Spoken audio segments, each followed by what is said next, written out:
how do I deal with negative people? How do I deal with negative people in my family? How do I deal with negative people in my friend circle? How do I deal with negative people at work? In close, intimate circles, I feel a lot of people feel they're dealing with negativity. Well, it all depends on the details, the kind of negative person you're dealing with. There are several kind of ways of looking at it, some kind of micro and some kind of much larger. The larger picture is we all have negative traits. We all have dark traits, right? And so you kind of, if you have this idea that it's just human beings are like this, it's like a flower or a rock or a tree, it has its nature. I just accept it. I accept people for who they are, and I deal with them on that level. I don't judge them, etc. Now, of course, when you're dealing with negative people, it can be very difficult because negative people like to stir up a lot of drama around them. And that's the kind of power that they get. They like the attention that they get from making people upset, from pulling on your emotions, right? So you have to have this kind of larger look at them where it's not about me, right? They're dealing with their own issues, their own problems. There's a history behind it. It could be their parents, it could be their family, it could be their spouse, their children, whatever. And they're venting it on me in this particular moment, but it's not personal. I tell people, don't take everything so personally, right? But then, so there are all these different levels, and it all really depends on the specifics because a lot of people come to me for advice. But a lot of times you're enmeshed with a negative person, like it's your boss, it's your spouse, et cetera, et cetera. And it's very difficult to do what I'm talking about, right? And so you have to try and get a little bit of distance from them. You have to be able to say to yourself, they're not me, right? They have their own problems. I'm separate from them. The sense of being separate from them is very liberating, right? So they have issues and they're trying to drag me into it and they're trying to drag me down. But I'm not them. I have my own life and I'm not going to get involved. Sometimes you need to have empathy, but sometimes you need to shut that off. And so the best thing in life, though, is that's why I say there's just so many angles to approach this from, is if they're like a deep narcissist, and that's probably the most common type of negative person you deal with in the world today, and we all have come across this. The power that you have is to recognize people like that before you get involved with them and to not get involved with them, right? And so they have signs, things that you can pick up in advance. People who are toxic, I don't know if we're going to toxic and negative are the same here. They don't show it immediately. They're good at deceiving you. They can be very charming. They can be very dramatic. They pull you in with their great stories. Sometimes they're even charismatic. A lot of important CEOs in the world, people like Elon Musk, are raging narcissists. They appear very exciting and you want to get to know them. But you have to recognize that these are people that are probably going to use you, right? They don't see you as an individual. And the people you associate with, we're very, as humans, we're very open to the emotions of other people, right? And so the people you associate with have a huge role on who you are and the energy you have, your daily life, et cetera, et cetera. And so you have to be very, very careful who you let into your life, right? And God, Jay, I don't know. There's so many different angles to approach it from. No, that's really thoughtful. I tell people that don't judge people as far as who you're going to let into your life. Don't be deceived by the appearances. Don't judge people based on their intelligence, on their charm, on whether they're good or bad, etc. Judge them on their character, whether they have a weak or a strong character. What are some of the signals, the signs we can look out for? Because I think what you just said is so true that we naturally get attracted to people's appearance, intelligence, charisma, access, because we haven't really been trained to view character. Yeah. So I remember when I lived in the monastery, the highest quality or character trait that was considered the epitome of internal emotional evolution was humility. And so when you met someone who was humble and you met someone who didn't have false ego, they were considered of high character. And we were trained in order to understand that. But in the modern world, that isn't how the material world works. We're almost attracted to people who can come off arrogant and showboaty. And even if we sense we don't like that, we still believe that person has power. And so what are things that we have to look out for? Well, also there are people who appear to be humble, but they're not really humble. Agreed. There's a lot of people now who feign humility because it's seen as a positive trait. Yes. So humans are born actors, and you have to kind of look behind the mask. So I tell people, I view it as strong or weak character. A strong character is a person who can take criticism, right? Who can work with other people, right? Who can deal with stressful situations, who can handle responsibility. And if there's something goes wrong, they take, I am to blame for it. They don't look at other people. There's somebody you can rely on. You lean on them, and there's something there to lean on. You can rely on them in situations. A weak character is somebody who cannot take criticism. That is probably the number one characteristic, the worst trait, I think, in people, and a definite trait of negativity, is somebody who can't take any kind of criticism, right? They're so defensive. So that means they can get away with anything. They can say anything they want, and there's just like a wall, a shell around them. Right? So the ability in a work situation, in a relationship, to take criticism and be able to use it constructively is an incredibly useful and powerful trait to me that reveals strong character. How people handle stress is a really good sign of their character.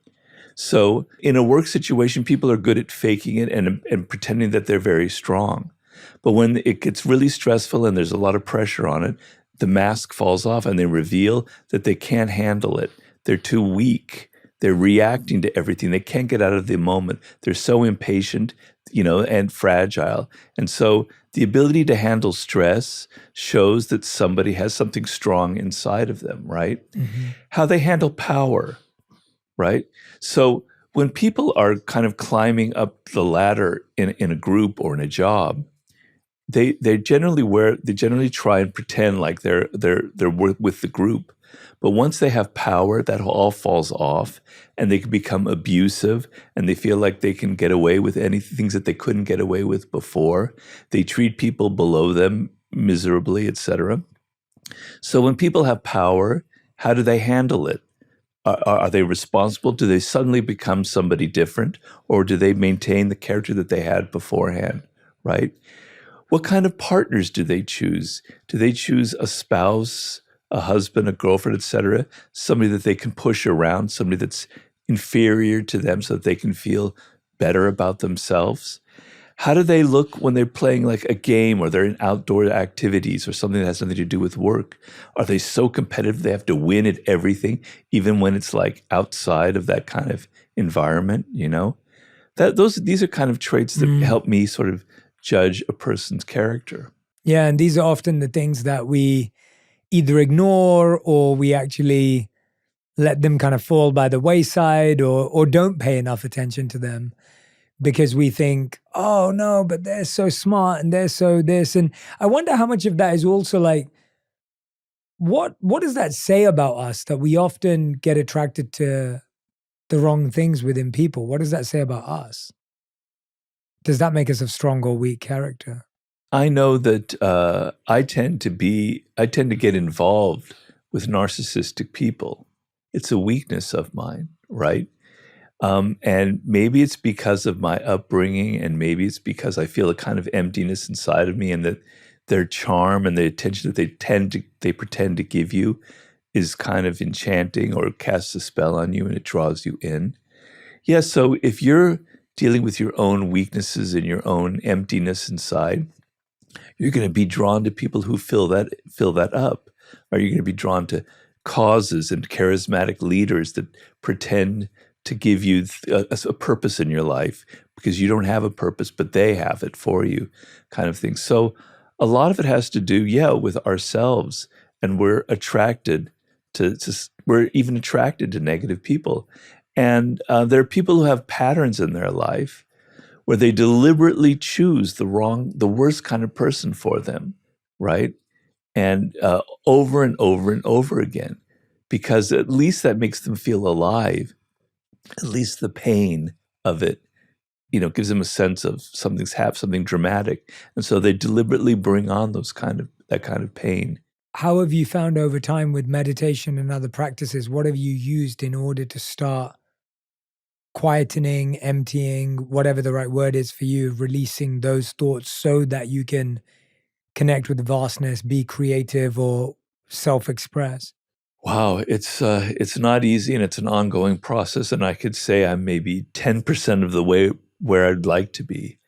But first of all, you go through a thing where a thought pops up, and it's like, why am I thinking about that? I don't like it. You realize that it's just a thought. And what is a thought? Now, I know we're getting really weird and metaphysical here. I like it. But it's not real. It's a phantom, right? It has no reality. Reality is your body, the present moment, the birds outside, the sky, where you are sitting, the fact that you're alive, that your blood is pumping. These are real. But that thought in your mind is a shadow. It's a phantom. It doesn't exist. It has no reality.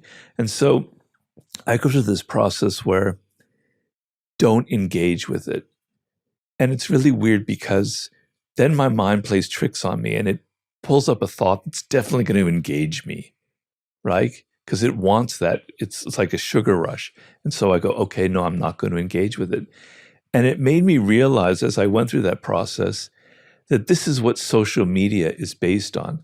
Social media has mirrored the human brain on a large scale. We have thoughts that are designed to grab our emotions and make us think about them repetitively over and over again, compulsively, right? And there's probably a purpose behind that. But social media is actually a genius at that, at putting up things up there. They're going to engage our emotions, so we have to pay attention. So I always every time that happens, I withdraw and I say, it's just a thought. It's not real. It's not who I am. This is a very important part of meditation. Your thoughts are not who you are. They're a separate part of yourself. You are something different from your own thoughts. I don't know if that means anything to you. It does, definitely. And while we are not our thoughts and we are not our mind, our thoughts become our reality. Yeah. We find that a repetitive thought turns into a habit, that turns into a pattern, that turns into an action, becomes our reality. For example, I am a unorganized, lazy individual, usually translates into, oh, I forgot to send that. It didn't happen, because now it's a belief that's built up. And so it's so fascinating that something that's so not real becomes so real. Well, there was something I read recently in one of the Buddhist books that I like to read that said our minds are basically topsy-turvy. They're upside down. So the reality is I don't want to get too deep into this, but we don't really have a self. The self is a construction of our minds. There actually is nothing there. And that kind of emptiness, that egolessness, is enlightenment. It's a beautiful feeling.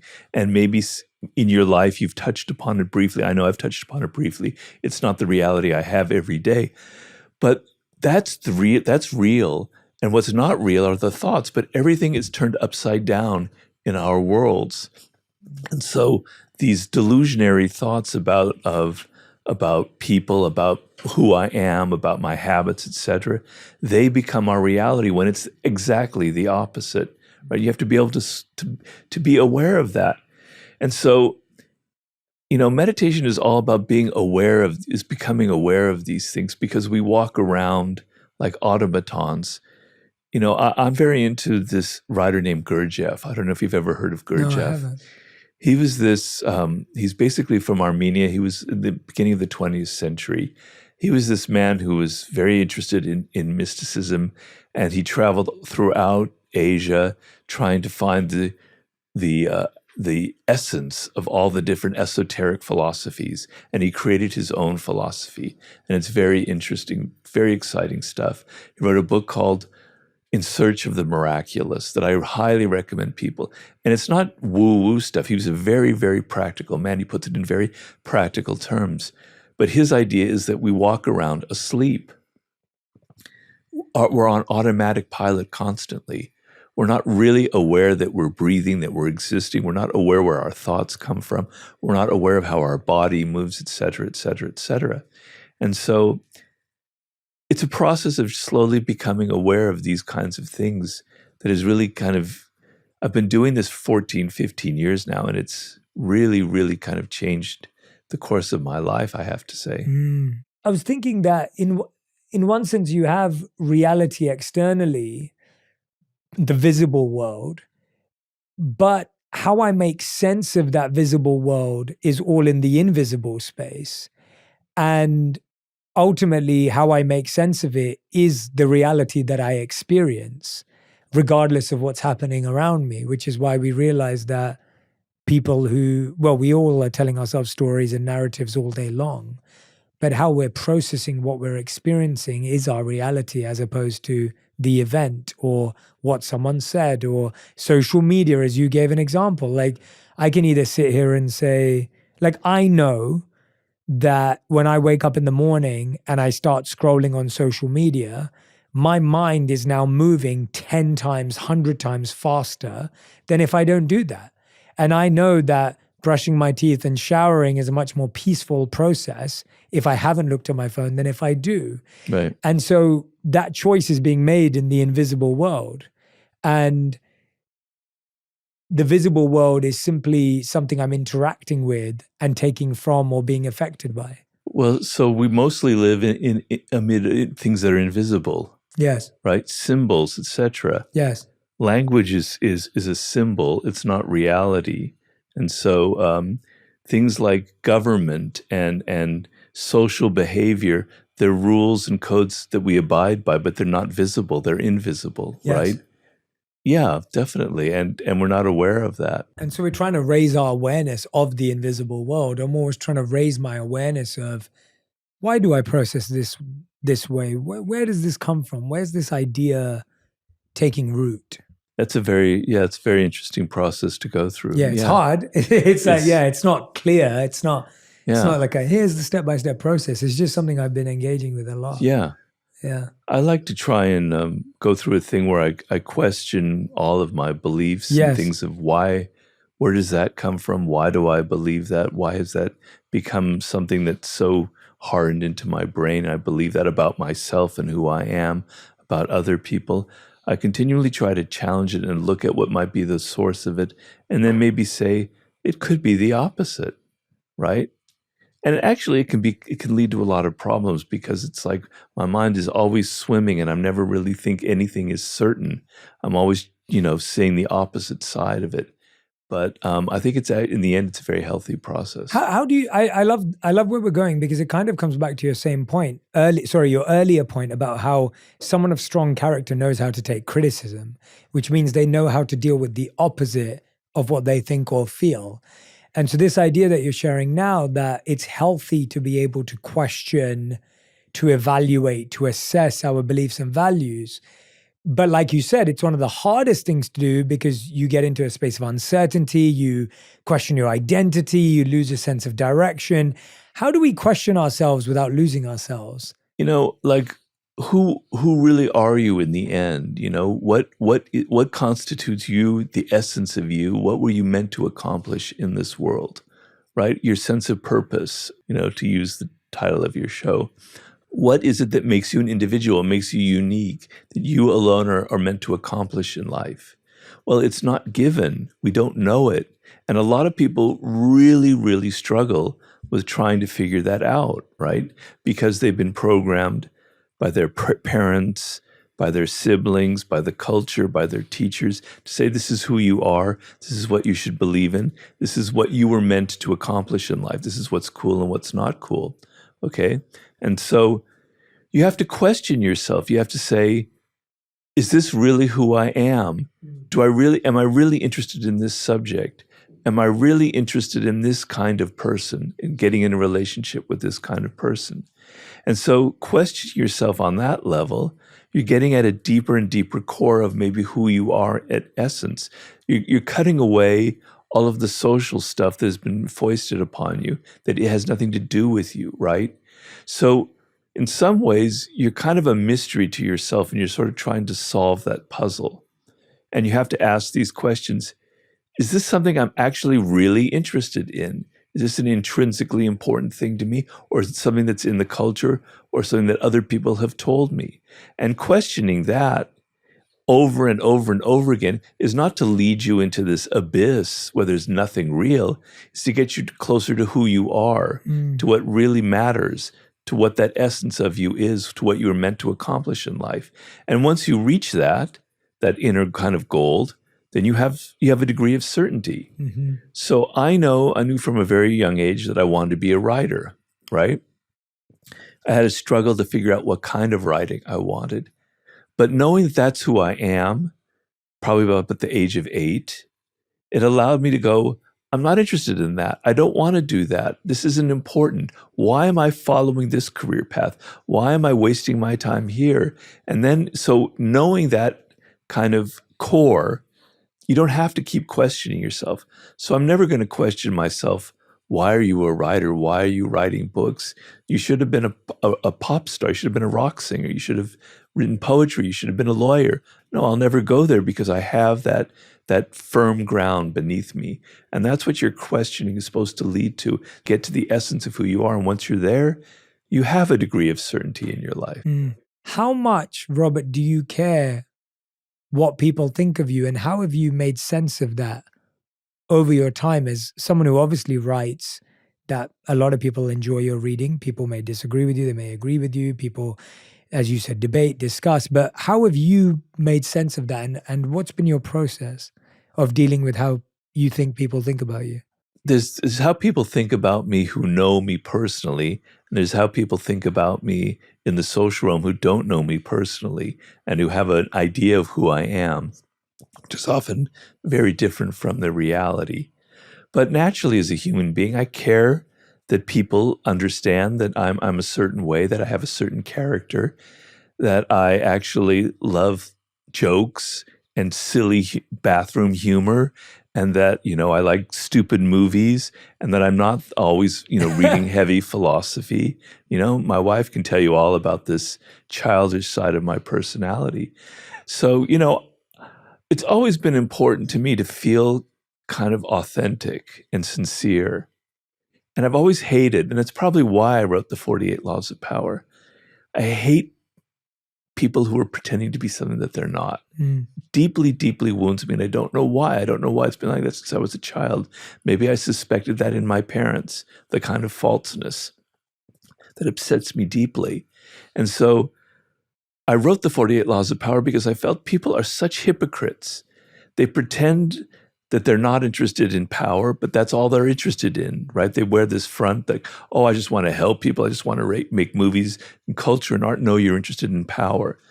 So it's always been deeply important to me to kind of reveal what's really going on in someone and to sort of feel that way about myself. So when I don't feel like I'm myself, when I feel like I'm faking it, and sometimes, to be honest with you, Jay, being a kind of quote unquote self-help guru, it feels false. It doesn't feel like who I am. I feel like a bit of an imposter. That's not really what I wanted to be. Can relate to that. I just wanted to write books. I love ideas. I love thoughts. I love expanding my consciousness, right? So the feeling that I'm not being who I am and that other people are kind of glomming onto that is upsetting to me. Yeah. I don't know if I'm answering your question. question. Oh, no, that's resonating so deeply with me. I think it's so interesting, isn't it? How your self-perception is so different from people's projection onto you. And so I can identify with that. I do what I do because I'm just sharing what I love. So I love meditation. I love wisdom books. I love traditions. I love ancient wisdom and modern science and seeing the parallels between the two. And I just love talking about that and sharing that. Yeah. And I don't think I've ever thought of myself as a guru or a guide or that kind of individual. But we in society, if someone shares or teaches or gives insight or advice, we box them or bucket them as that. So same as you, Right. we'd go in the same bucket, even though we kind of do similar things but very different things. And we probably have some similar interests and some different interests. And it's interesting how there isn't a space. Like I often say to people, I'm just trying to be everyone's spiritual friend. Like that's my goal. Like I'm that guy who's introducing my friends to cool things that they may not have come across, whether it's Eastern spirituality or wisdom or whatever it may be. Like I'm that guy, and that's all I want to be. I don't want to be anything else. Right. But it's hard when you almost get put on a pedestal, even though you didn't ask for that or didn't want that. Well, people's perception of you can almost become how you perceive yourself if you're not careful. For sure. You know? And so that's why I keep coming back to myself and going, is that really who I am? Yes. I don't think so, Robert. You know? And also, I actually I'm a flawed individual. I'm a flawed human being. I have, blind spots in my nature. I have compulsions that I wish I didn't have. And I don't like this idea that people think I'm this powerful person who's figured everything out, because I'm not. That's why, I wrote the book, The Laws of Human Nature. It was because I understand that I shared these same flaws, that I have narcissistic tendencies, that I too can feel envy, that I have moments of grandiosity. So I'm not comfortable with the idea like that I'm this somebody that I'm not, that the perception of me is. But that's what happens to a lot of successful, famous people. They become trapped in what other people are thinking about them. They become trapped in that image. And I honestly think, I could be way off base, but I'm thinking of somebody like Anthony Bourdain, who committed suicide. I think he was burdened and weighed down so much by how people thought of himself, and it wasn't who he was. And it kind of made him feel deeply uncomfortable. Now, I'm sure there were many other issues going on, but a lot of times it can make you uncomfortable in your own skin, the way people perceive you, and it can lead to deep feelings of depression and a loss of who you are. Kind of thing. Since that moment of where you became quote unquote successful externally because of 48 Laws, how did that change your creative process? How did you hold on to the roots of this kind of thinking? So after the 48 Laws of Power came out and it was successful, I was at a turning point in my life. And it's a turning point that a lot of people I think have faced was, do I just continue redoing the 48 Laws of Power? It was successful. It worked well. Why don't I just write the 48 Laws of Power Part 2? It'll bring in money. It'll bring in attention. I'll just riff off what I wrote there. And something about me was not comfortable with that. It seemed cheap, it seemed easy, and it seemed lazy. And I know myself that if I'm not challenged by something different, I grow bored. So I have to write something that feels like there's energy behind it. There's anger, there's love, there's something powerful behind it. I have to feel it or it won't be in the words. So if I'm just doing the 48 Laws of Power Part 2, it won't be there. It'll have an emptiness. And damn it, a lot of artists and writers fall into that trap, and it's why their books kind of have this sort of hollow ring to them, right? They're just going through the motions, just repeating what worked before.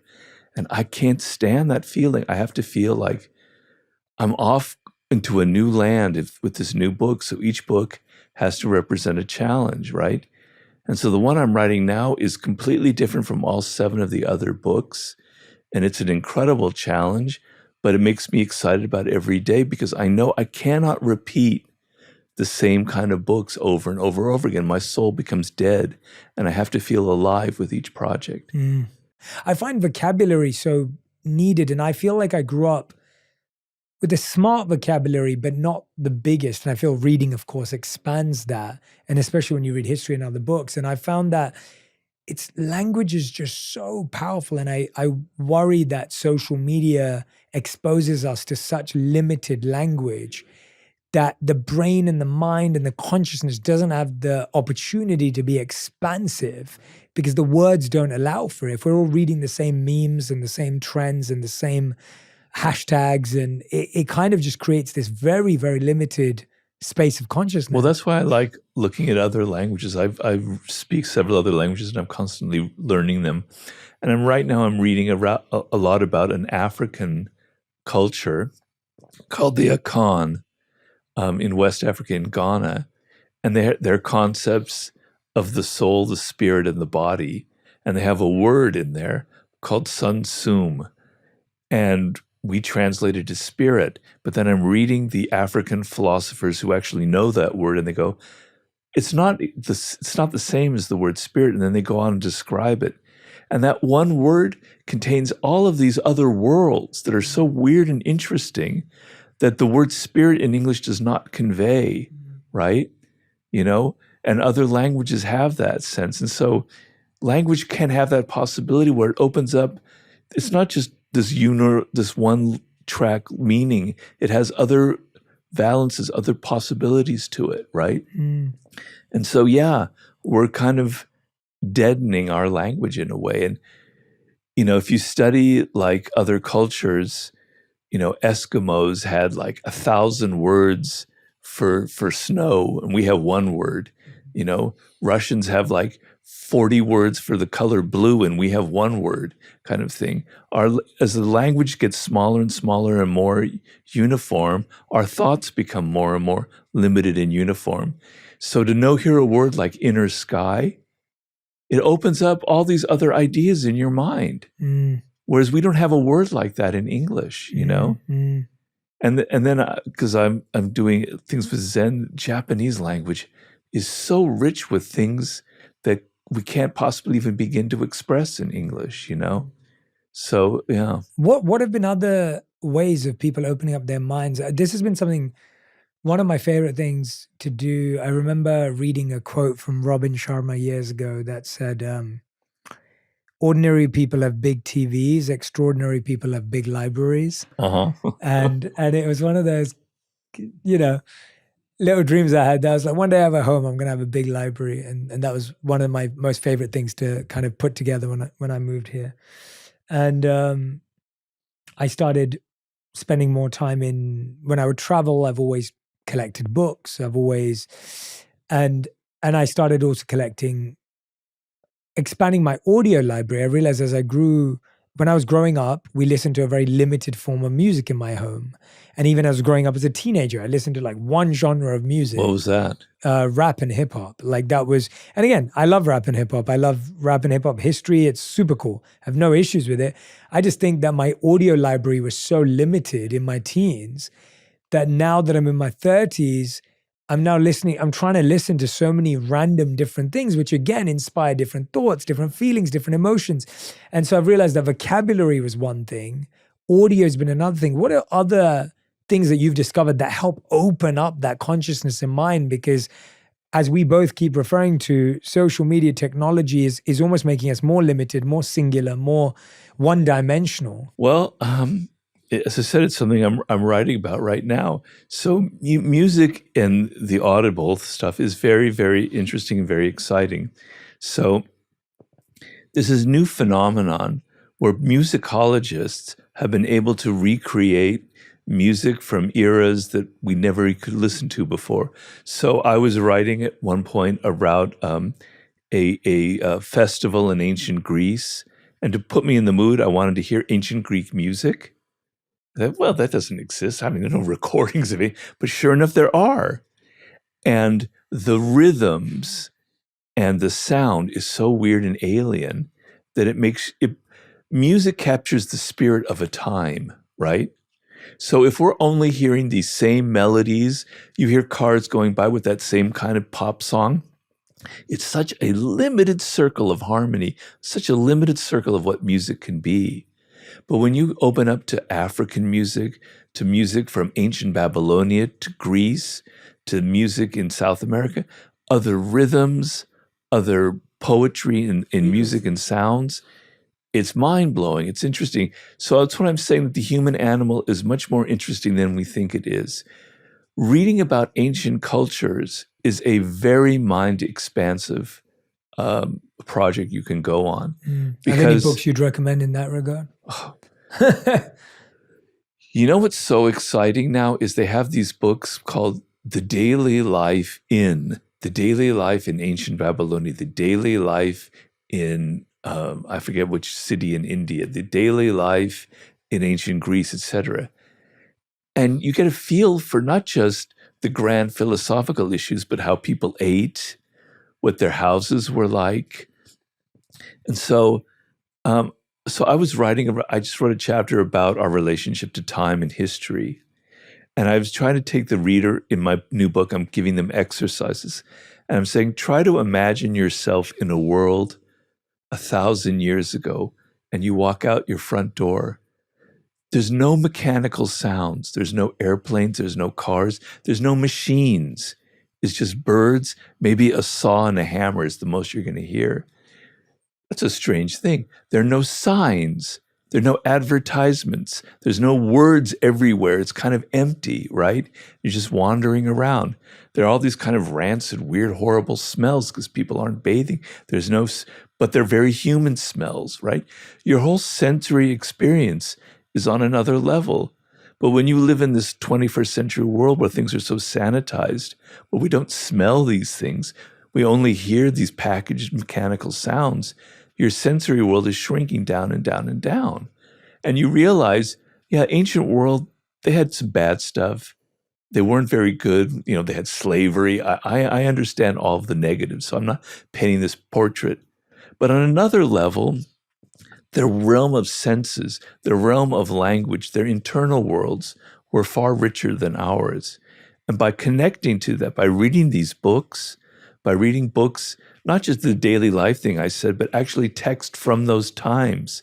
As I was mentioning, when I read a Zen monk from the 11th century and the different thought processes, it opens my mind to a different way of thinking, to a different way of accessing reality. But like I'm reading a lot about Aztecs because I'm sort of obsessed with the Aztecs. I don't know why. And they had these amazing spectacles. That was the thing about the ancient world, these festivals and spectacles that are far beyond Burning Man or any rock concert, right? You know, I could describe the fire ceremony in Aztec culture that only occurred every 70 years. There is nothing you can ever imagine in your life that would be like that. It is so utterly spectacular. And so I have this 800-page book called Aztec Philosophy. And it's very theoretical, but God, it gives you an entree into a totally different way of thinking about the world, right? Where they have these metaphors that the universe has this energy. Some of the energy is like string that's being wound around in a certain way. It's like weaving, like other things like that, this kind of energy that the world has. Wow, this is fascinating. You know, our ancestors were actually thinking, but they're not they're us. It's a human being. We're all human. We all have those same kind of consciousness. Yeah. You know, I love also finding things in cultures that match, but are in different languages. And so, like what? So I went to Hawaii a few years ago, which obviously for someone who grew up in London, it's not normal. People in America or LA travel to Hawaii fairly often. I went to Hawaii and, well, not often, it's more accessible, but I went recently and my wife and I went on one of the tours there and they showed us the petroglyphs, which are there obviously like markings and storytelling technique and tool. And they were showing us how when a child is born, they used to place the umbilical cord on the ground and they would then draw a spiral around it. And that would be seen as a place that the child could always come back to feel the energy and reconnect with the earth. How exciting. And I was thinking, that's spectacular. I wish everyone felt disconnected to the earth. And then we would go out every morning on a canoe. I forget their name for it, but they had their version for it.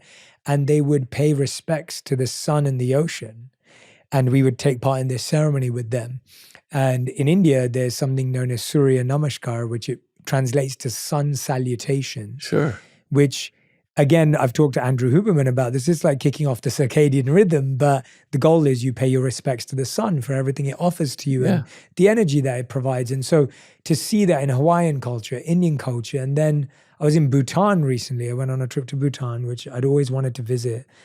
And this is a culture that really feels like you're going back in time. Like you walk out there and it feels like what you just described 1,000 years ago. Where is Bhutan? Bhutan Is is landlocked between India and China. India and China. So right in between. It's where they're having their tensions, the kind of wars that's going on a little bit. Or Bhutan doesn't have a war. No, they don't even have a military. It's not part of their culture. Wow. They believe in, they're a Buddhist nation. Is it a Buddhist nation? Yes, yes. Ah.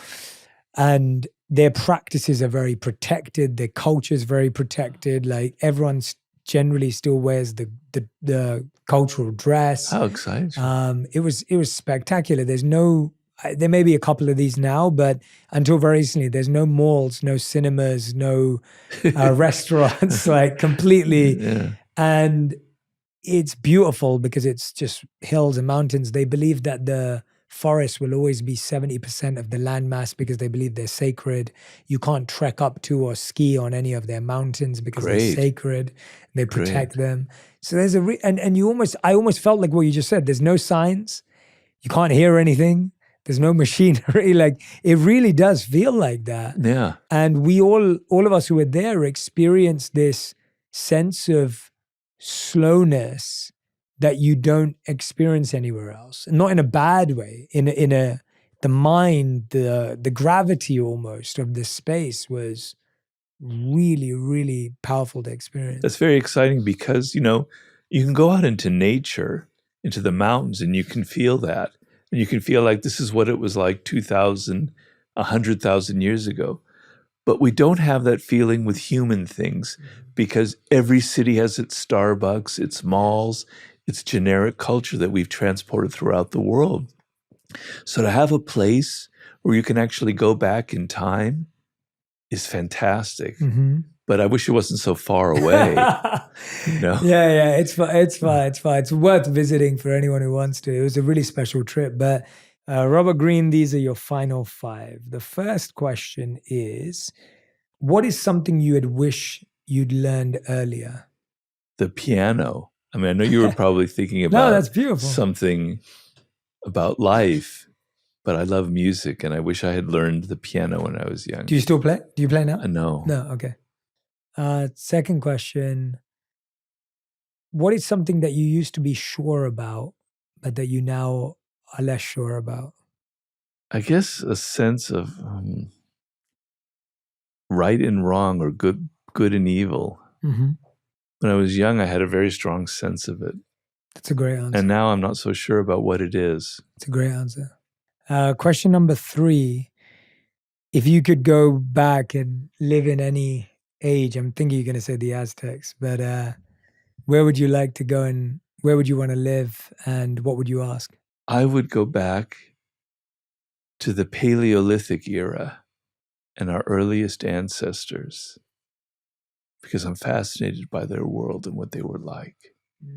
So the Paleolithics, 20,000 years ago, okay?